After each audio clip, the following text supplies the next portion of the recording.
Assalamu alaikum and namaste. Welcome back to another session with VahChef at whatever.com. Today we are going to learn how to knead dough and make chapatis. While rice is most widely eaten staple diet in southern part of India, chapati is more popular in North and rest of South Asia. Chapati is known popularly as Indian bread. It goes equally well with cooked lentils, non-vegetarian curries and vegetarian curries, and it adds dietary fiber to the meals, which is very healthy. Let us learn the process of making chapatis. Chapatis are made out of coarse wheat flour, usually with salt and water, but with other flours they gain individuality. You can use all kinds of flours like barley flour, cornmeal or millet flour for different kinds of chapatis. Chapatis can come in many shapes and variations. The most common is flat round, but you can make triangles or layered triangles called parathas. Organize all your ingredients, whole wheat flour, water, oil, salt in one place so that you're not running around later with flour covered hands. You can consider adding yogurt, milk if you wish. To make the dough, all you need to do is add pinch of salt and water. Make a small well, pour water, go slowly on adding your water. Usually it takes around 55% of the flour. Let's say if you are using 100 grams of flour, you will take around 55 ml of water. The secret to really soft chapatis lies in kneading. The dough must be smooth and just the right softness, which is medium.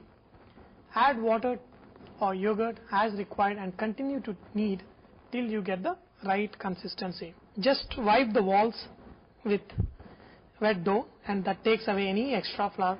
I like to make the dough soft because that produces soft chapatis. After you have kneaded the dough, add few drops of oil.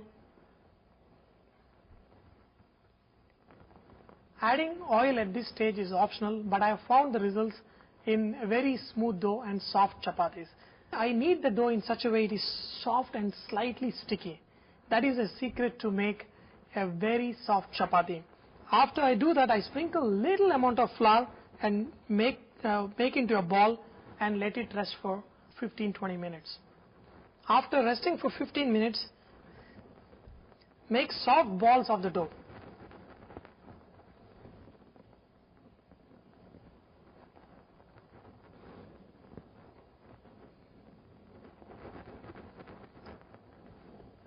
Apply little flour onto your hands if the dough is sticky. Now let's learn how to roll a chapati.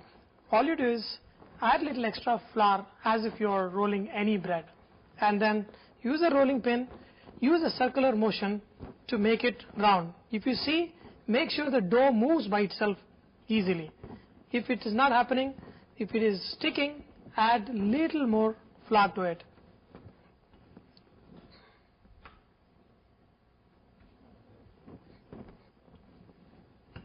Okay. This is how you roll a chapati.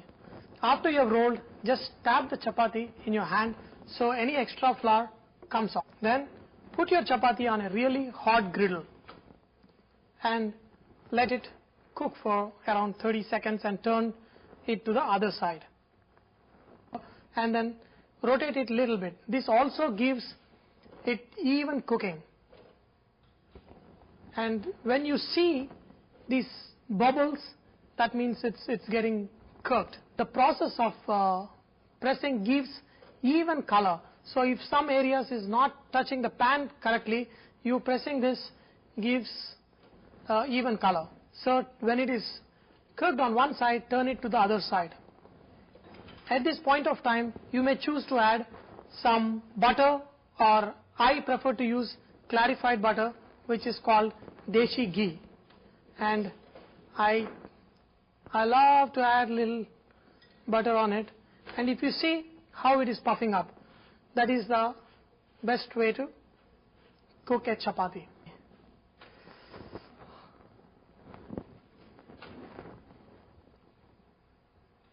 So, this is how you make a chapati. When you remove chapatis from the hot griddle, put some ghee and serve immediately if possible. If you are making chapatis beforehand, place chapatis one above the other and wrap it in a cloth or napkin so they don't get hard.